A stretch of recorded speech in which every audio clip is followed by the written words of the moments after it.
ದೇವರ ಅತಿ ಪರಿಶುದ್ಧವಾದ ನಾಮಕ್ಕೆ ಸ್ತೋತ್ರವಾಗಲಿ. ಕ್ರಿಸ್ತನ ಕೃಪೆ ಇನ್ನೊಂದು ಮುಂಜಾನೆಯಲ್ಲಿ ಯಾವುದೇ ಕಾಲದಲ್ಲಿ ನಾನು ನಿಮ್ಮೆಲ್ಲರನ್ನ ಭೇಟಿ ಮಾಡುವುದರಲ್ಲಿ ಸಂತೋಷ ಉಳ್ಳವನಾಗಿದ್ದೇನೆ. ದೇವಜನರೇ, ಈ ಫೆಬ್ರವರಿ ತಿಂಗಳಲ್ಲಿ ಕರ್ತನು ನಮಗೆ ವಾಗ್ದಾನವಾಗಿ ಹೀಗೆ ಮಾತನಾಡಿದ್ರಲ್ಲ, ಏನಂದ್ರೆ ಆತನಲ್ಲಿ ನಾವು ನೆಲೆಗೊಳ್ಳುವಾಗ, ಆತನು ನಮ್ಮಲ್ಲಿ ನೆಲೆಗೊಳ್ಳುವಾಗ ನಾವು ಬಹಳ ಫಲ ಕೊಡುವಂಥವರಾಗ್ತೀವಿ ಅಂತ. ಹೌದು ಪ್ರಿಯ ದೇವಜನರೇ, ಅದು ಹೇಗೆ ಸಾಧ್ಯ ಅಂದರೆ ಕರ್ತನ ವಾಕ್ಯ ಇನ್ನೊಂದು ರೀತಿಯಲ್ಲಿ ಹೀಗೆ ಮಾತನಾಡ್ತಾ ಇದೆ. ಯೋಹಾನ್ ಬರೆದ ಸುವಾರ್ತೆ 15ನೇ ಅಧ್ಯಾಯದ 2ನೇ ವಚನದಲ್ಲಿ, ಫಲ ಕೊಡುವ ಪ್ರತಿಯೊಂದು ಕೊಂಬೆಯು ಹೆಚ್ಚು ಫಲ ಕೊಡುವ ಹಾಗೆ ಅದನ್ನು ಶುದ್ಧಿ ಮಾಡುತ್ತಾನೆ. ಪ್ರಿಯ ದೇವಜನರೇ, ಯೇಸು ಸ್ವಾಮಿಯೊಟ್ಟಿಗೆ ನಾವಿರುವಾಗ, ಆತನೊಟ್ಟಿಗೆ ಅನ್ಯೂನ್ಯವಾಗಿ ಇರುವಾಗ, ಆತನೊಟ್ಟಿಗೆ ಒಬ್ಬರಾಗಿ ನಾವು ಜೀವಿಸುವುದಕ್ಕೆ ಪ್ರಾರಂಭಿಸುವಾಗ ಆತನು ನಮ್ಮ ಜೀವಿತದಲ್ಲಿ ಒಂದು ಕಾರ್ಯವನ್ನು ಮಾಡುವುದಕ್ಕೆ ಹೋಗ್ತಾರೆ. ಏನಂದ್ರೆ ಯಾವ ಯಾವ ಕೊಂಬೆಗಳು ಫಲ ಕೊಡುತ್ತಾ ಇದೆಯೋ, ಯಾವ ಯಾವ ಕೊಂಬೆಗಳು ಫಲ ಕೊಡುವುದಕ್ಕೆ ಪ್ರಯತ್ನಗಳನ್ನು ಮಾಡುತ್ತಾ ಇದೆಯೋ ಅವುಗಳನ್ನು ನೋಡಿ ಕರ್ತನು ಒಂದು ಮಾತನ್ನು ಹೇಳ್ತಾ ಇದ್ದಾರೆ. ಏನಂದ್ರೆ ಫಲ ಕೊಡುವ ಕೊಂಬೆಗಳು ಇನ್ನೂ ಹೆಚ್ಚು ಫಲ ಕೊಡುವ ಹಾಗೆ ಅವುಗಳನ್ನು ಶುದ್ಧಿ ಮಾಡುವಂಥವರಾಗ್ತಾರೆ. ಪ್ರಿಯ ದೇವಜನರೇ, ಅಂದರೆ ನಾವು ಯೇಸುವಿನಲ್ಲಿ ಇರುವಾಗ ಫಲ ಕೊಡುವುದು ಬಹಳ ಮುಖ್ಯವಾಗಿದೆ. ಅದನ್ನೇ ನಾವು ಈ ತಿಂಗಳಲ್ಲಿ ನೋಡುವುದಕ್ಕೆ ಹೋಗ್ತಾ ಇದ್ದೀವಿ. ಏನಂದರೆ ನಾವು ಆತನಲ್ಲಿ ಇದ್ದುಕೊಂಡು ಸ್ವಲ್ಪ ಫಲ ಕೊಡುತ್ತಾ ಇದ್ದೀವಿ ಅಂದರೆ ಸಾಕು, ಆತನು ನಮ್ಮನ್ನು ಬಹಳ ಫಲ ಕೊಡುವ ಹಾಗೆ ನಮ್ಮನ್ನು ಮಾರ್ಪಡಿಸುವಂಥವರಾಗ್ತಾರೆ. ಇವತ್ತು ನೀವು ನಿಮ್ಮ ಜೀವಿತದಲ್ಲಿ ಕರ್ತನಲ್ಲಿ ಇರುವಾಗ ಸ್ವಲ್ಪ ಸಮಯ ಆತನಿಗಾಗಿ ನೀವು ಬಿತ್ತುತ್ತಿರುವುದಾದರೆ ಆತನು ನೀವು ಹೆಚ್ಚು ಕಾರ್ಯಗಳನ್ನು ನೋಡುವಾಗೆ, ಹೆಚ್ಚು ಫಲಗಳನ್ನು ನೋಡುವಾಗೆ ಆತನು ನಿಮ್ಮನ್ನು ಆಶೀರ್ವದಿಸುವಂಥವರಾಗ್ತಾರೆ. ನಾವೇನೂ ಮಾಡದೆ ಸುಮ್ಮನೆ ಇರುವುದಾದರೆ, ನಾವು ದೇವರಲ್ಲಿ ಇದ್ದೀವಿ ಅಂತ ಹೇಳಿಕೊಂಡು ನಾವು ಏನೂ ಫಲ ಕೊಡದೆ ಏನೂ ಮಾಡದೆ ಇರುವುದಾದರೆ ಕರ್ತನು ಅದನ್ನು ಒಪ್ಪಿಕೊಳ್ಳುವುದಿಲ್ಲ. ಪ್ರಿಯ ದೇವಜನರೇ, ಹಾಗಾಗಿ ವಚನ ಹೀಗೆ ಮಾತನಾಡ್ತಾ ಇದೆ, ಫಲ ಕೊಡುವ ಪ್ರತಿಯೊಂದು ಕೊಂಬೆಗಳು ಇನ್ನು ಹೆಚ್ಚು ಫಲವನ್ನು ಕೊಡುವ ಹಾಗೆ. ಪ್ರಿಯ ದೇವಜನರೇ, ದೇವರು ನಿಮ್ಮಲ್ಲಿ ಯಾವಾಗಲೂ ಹೆಚ್ಚುವಿಕೆಯನ್ನು, ಯಾವಾಗಲೂ ಅಭಿವೃದ್ಧಿಯನ್ನು ನೋಡುವುದಕ್ಕೆ ಬಯಸುವಂಥವರಾಗ್ತಾರೆ.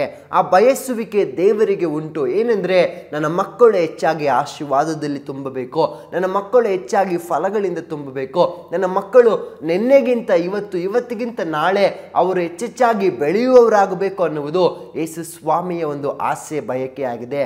ಹಾಗಾಗಿ ನೀವಿವತ್ತು ಸ್ವಲ್ಪ ಫಲ ಕೊಡುವುದಕ್ಕೆ ಪ್ರಾರಂಭಿಸುವುದಾದರೆ ಸಾಕು, ಆತನು ನಿಮ್ಮನ್ನು ಹೆಚ್ಚು ಫಲ ಕೊಡುವ ಹಾಗೆ ನಿಮ್ಮನ್ನು ಶುದ್ಧಿ ಮಾಡುವಂಥವರಾಗ್ತಾರೆ. ಆತನ ವಾಕ್ಯಗಳಿಂದ ನಮ್ಮನ್ನು ಶುದ್ಧಿ ಮಾಡಿ ಆತನ ವಾಗ್ದಾನಗಳು ನಮ್ಮಲ್ಲಿ ನೆರವೇರಿಸಲ್ಪಡುವ ಹಾಗೆ ಆತನು ಕಾರ್ಯವನ್ನು ಮಾಡೋದಕ್ಕೆ ಆರಂಭಿಸ್ತಾರೆ. ಅಂದರೆ ಅರ್ಥ, ಮೊದಲ ಪ್ರಯತ್ನಗಳು, ಮೊದಲ ಮನಸ್ಸು ನೀವು ಮಾಡುವುದಕ್ಕೆ ಆರಂಭಿಸಬೇಕು. ಪ್ರಿಯ ದೇವಜನರೇ, ನಾವು ದೇವರಲ್ಲಿ ಇದ್ದುಕೊಂಡು ಸುಮ್ಮನೆ ಇರ್ತೀವಂದರೆ ಅದು ಯಾವ ಪ್ರಯೋಜನಕ್ಕೂ ಬಾರದಂಥ ರೀತಿಯಲ್ಲಿ.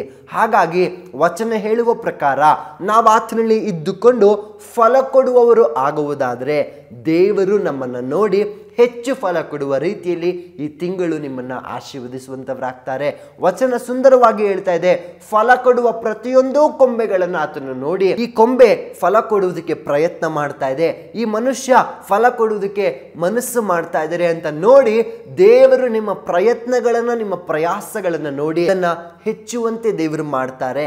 ಈ ದಿನಗಳಲ್ಲಿ ನೀವು ಪಡುತ್ತಿರುವಂಥ ಪ್ರಯಾಸವನ್ನು ನೋಡಿ ಕರ್ತನು ಅದರಲ್ಲಿ ಒಂದು ಅಭಿವೃದ್ಧಿಯನ್ನು ತೋರಿಸುವುದಕ್ಕೆ ಆತನು ಮನಸ್ಸು ಮಾಡ್ತಾರೆ. ಹಾಗಾಗಿ ಸುಮ್ಮನೆ ಮಾತ್ರ ಇರಬೇಡ್ರಿ, ಯೇಸು ಸ್ವಾಮಿಯೊಟ್ಟಿಗೆ ನಿತ್ಯವೂ ಒಂದೊಳ್ಳೆ ಅನ್ಯೂನ್ಯತೆಯಲ್ಲಿ ಇದ್ದುಕೊಂಡು ಫಲ ಕೊಡುವುದಕ್ಕೆ ಆರಂಭಿಸಿರಿ. ನೀವು ಕೊಡುವ ಸ್ವಲ್ಪ ಫಲವನ್ನು ದೇವರು ನೋಡಿ ಅದನ್ನು ಹೆಚ್ಚು ಫಲ ಕೊಡುವಂತೆ ಆತನು ಮಾಡುವಂಥವರಾಗ್ತಾರೆ. ಈ ದಿನಗಳಲ್ಲಿ ನೀವು ಮಾಡ್ತಿರುವಂಥ ಆತ್ಮೀಕ ಕಾರ್ಯಗಳು ಅದು ಅಲ್ಪವಾಗಿರ್ಬೋದು, ಅದನ್ನು ಹೆಚ್ಚೆಚ್ಚಾಗಿ ಮಾಡುವಂಥವರಾಗ್ರಿ. ಆಗ ಕರ್ತನು ಅದರಿಂದ ದೊಡ್ಡ ಕಾರ್ಯಗಳನ್ನು ಮಾಡುವುದಕ್ಕೆ ಶಕ್ತನಾಗಿದ್ದಾರೆ. ಹಾಗಾಗಿ ಈ ಮುಂಜಾನೆಯಲ್ಲಿ ದೇವರಿಗೆ ಒಪ್ಪಿಸಿಕೊಟ್ಟು ಹೀಗೆ ಪ್ರಾರ್ಥಿಸೋಣ. ದೇವರೇ, ಅಪ್ಪ, ನಾನು ನಿನ್ನಲ್ಲಿ ಇದ್ದುಕೊಂಡು ಫಲ ಕೊಡುವುದಕ್ಕೆ ಮನಸ್ಸು ಮಾಡ್ತೀನಿ, ನನ್ನನ್ನು ಹೆಚ್ಚಿಸು ಅಂತ ಹೇಳಿ ಪ್ರಾರ್ಥಿಸೋಣವೇ. ಕರ್ತನಾದ ಯೇಸುವೆ, ನಿಮಗೆ ಸ್ತೋತ್ರಪ್ಪ. ನಿನ್ನ ವಚನ ಈ ಮುಂಜಾನೆ ನಮ್ಮೊಟ್ಟಿಗೆ ಹೀಗೆ ಮಾತನಾಡೋದಕ್ಕಾಗಿ ವಂದನೆ. ಹೌದು ಅಪ್ಪ, ಫಲ ಕೊಡುವ ಪ್ರತಿಯೊಂದು ಕೊಂಬೆಗಳು ಹೆಚ್ಚು ಫಲ ಕೊಡುವ ಹಾಗೆ ಅವುಗಳನ್ನು ಶುದ್ಧಿ ಮಾಡುತ್ತಾರೆ ಅಂತ ನಿನ್ನ ವಚನ ಮಾತನಾಡೋದಕ್ಕಾಗಿ ಸ್ತೋತ್ರ. ಹೌದು ಅಪ್ಪ, ಪ್ರಿಯ ಮಕ್ಕಳು ಇವತ್ತು ಫಲ ಕೊಡುವುದಕ್ಕೆ ಪ್ರಯಾಸ ಪಡುತ್ತಿರುವಾಗ, ಇವತ್ತು ಫಲ ಕೊಡುವುದಕ್ಕೆ ಮನಸ್ಸು ಮಾಡುತ್ತಿರುವಾಗ ಅವರನ್ನು ಆಶೀರ್ವದಿಸ್ರಿ.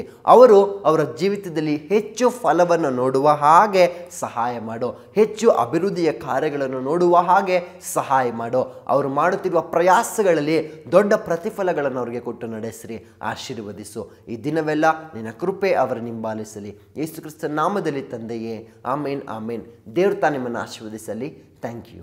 ಬೇಕಾದ ಸ್ಥಳ God's grace prayer hall, Sunkadakatte, Magadi ಮುಖ್ಯ ರಸ್ತೆ, ಬೆಂಗಳೂರು 5600991. ಗೂಗಲ್ ಮ್ಯಾಪ್ಸ್ ನಲ್ಲೂ ಕೂಡ ಗಾಡ್ಸ್ ಗ್ರೇಸ್ ಪ್ರೇಯರ್ ಹಾಲ್ ಎಂದು ನೀವು ಸರ್ಚ್ ಮಾಡಬಹುದು. Further details and prayer support, contact Word to Word Ministries, Bangalore. Phone 90087258114, 90087258115. God bless you.